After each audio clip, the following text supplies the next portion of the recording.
It's really fun for the four of us to come back to Kennedy. Like for us, this is kind of mission completion now. The crew of Artemis 2 now bound for the moon. Humanity's next great voyage begins. We launched from 39B. We went 252,756 miles away from planet Earth, the farthest four humans have ever gone. And getting to be back here to thank the workforce, to see the vehicle. We were just right outside Integrity a few hours ago. Very emotional to see our spacecraft there in post-processing. But really to get to see all the men and women that put this thing together is something that's very special for us. A little more than a month before their visit to the Kennedy Space Center on July 8th. Let's give one final round of applause for our crew. NASA announced the Artemis 3 crew to the world. And in support, the crew figuratively and quite literally passed the baton forward. We handed the red baton off to Randy Brezick. I handed that over to him, and that was deeper than we expected it to be. It was a really good moment.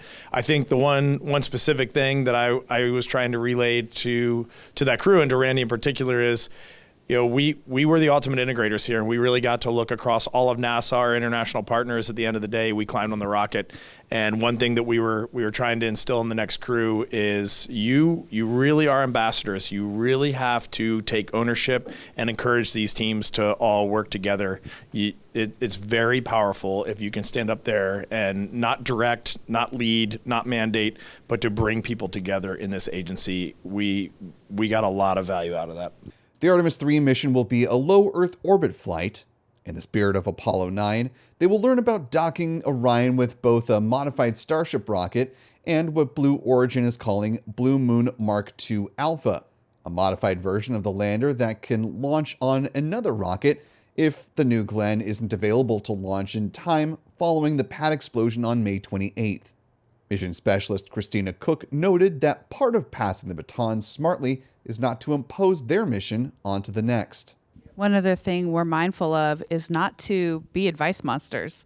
This is their mission, and they are going to take it farther than we took it, because if we presuppose that the challenges we had are the same challenges they're going to have, or the solutions to those that we had are going to be what they have, we're holding them back. They are going to innovate. They are going to take it with their frame of mind, and I can't wait to see what they do. In response to a question from Spaceflight Now, pilot Victor Glover emphasized the importance of manual piloting on Orion, not only for their mission, but for Artemis 3 and beyond. My favorite thing about manual control of Orion on this mission was how important it is. On our mission, it was a developmental test objective, but on the next missions, it'll be a critical capability for NASA getting comfortable with us actually docking to something. You may not manually dock, but you might have to manually interrupt and stop it, like Butch and Sonny did on the CFT mission. And so the ability to interrupt is very important. And that capability, to me, if we had launched, only done that, and then come back to Earth, I would have considered it a full mission success. Lunar science is super important. I'm so glad we moved the needle there, but this capability enables directly going to the surface of the moon. Over inside the vehicle assembly building on Monday, July 6th, NASA's Exploration Ground Systems brought the left-hand aft assembly solid rocket booster segment into the transfer aisle. Then, on Thursday, July 9th, it was brought over into High Bay 3, where it was secured onto the mobile launcher. That kicked off stacking of the Space Launch System rocket for the Artemis 3 mission. 2 of the RS-25 engines that will power the core stage have arrived from the Stennis Space Center for processing, and the other 2 will join them later in July. A KSC spokesperson says those will be integrated with the core stage later this summer. The goal is to perform a wet dress rehearsal tanking test with a shorter version of the rocket by the end of the year. Meanwhile, over at the Neil A. Armstrong Operations and Checkout building on the other side of KSC, teams completed the installation of the heat shield for the Orion spacecraft crew module. As for the progress of the companies making the lunar landers, on Thursday, SpaceX moved its Super Heavy booster for the Flight 13 mission out to Pad 2 at Starbase for pre-launch testing.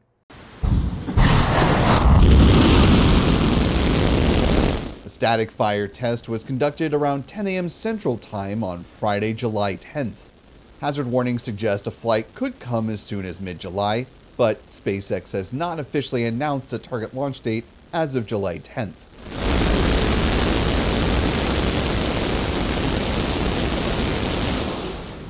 Meanwhile, Blue Origin announced the completion of vibration testing on its first Blue Moon Mark 1 cargo lander in early July.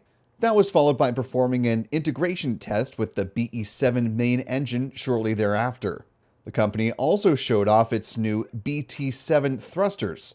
Blue Origin says, quote, "These latest tests advanced performance across 80 pounds of thrust and 120 pounds of thrust configurations as BT-7 matures into our first in-house hypergolic bipropellant thruster with applications on the Artemis 3 mission and future lunar vehicles."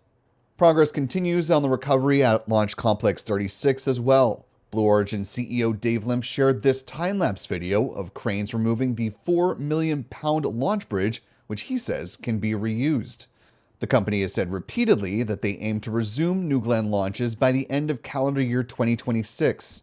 So far, Blue Origin has not announced a root cause of the May 28 explosion, but during an interview with CBS News' Face the Nation on July 5th, NASA Administrator Jared Isaacman alluded to a problem with the company's BE-4 engines. We've helped provide subject matter experts to Blue Origin. We're helping with anomaly investigation on the rocket. We're helping with pad rebuild. Most importantly, we're helping continue to move the lander along. We can't slow down. Of course, they're going to get their arms around the anomaly. They've honed in already on a potential engine issue. They're going to solve that. Right, you go back to the late 1950s, early 1960s, you can see YouTube videos of NASA rockets having issues all the time. It's how we learn. No one got hurt in this, so they're going to learn, they're going to fix their engine, they're going to rebuild their pad, they're going to get back to launching rockets. NASA's there to help. And like I said, it's the healthiest launch market in the history of America's space program. We have lots of providers that can contribute. We got to keep the lander progressing and ensure we have the right outcome, which is a successful Artemis 3 mission, and then we land on Artemis 4. With the Artemis 3 crew now in training for their launch next year, and the Artemis 2 crew continuing to share their mission with others, mission specialist Jeremy Hansen is preparing to depart as an active member of the astronaut corps. But he says to call it stepping back is not the right way to think about it. I think the administrator's vision is extraordinary. And what I'm very seized with is ensuring that I use the platform that I have to bring all of Canada's brilliance to that vision in a way that is doing something that is good for the country. And to me, it is just low-hanging fruit. It is just so simply and clearly obvious, the opportunity in front of us, and that is what I want to be focused on.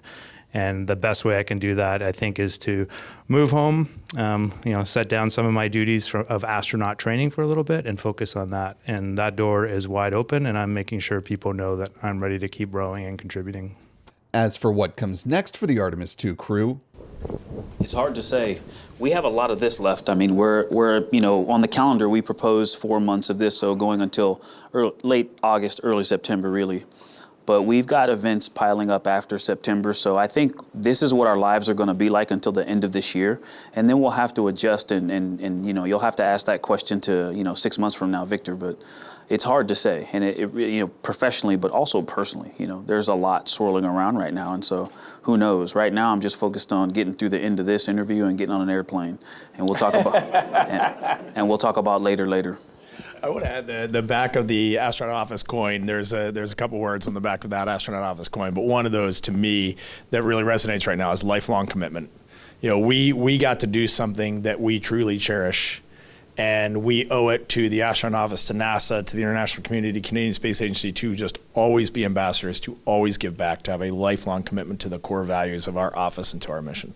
Reporting for Spaceflight Now, I'm Will Robinson Smith.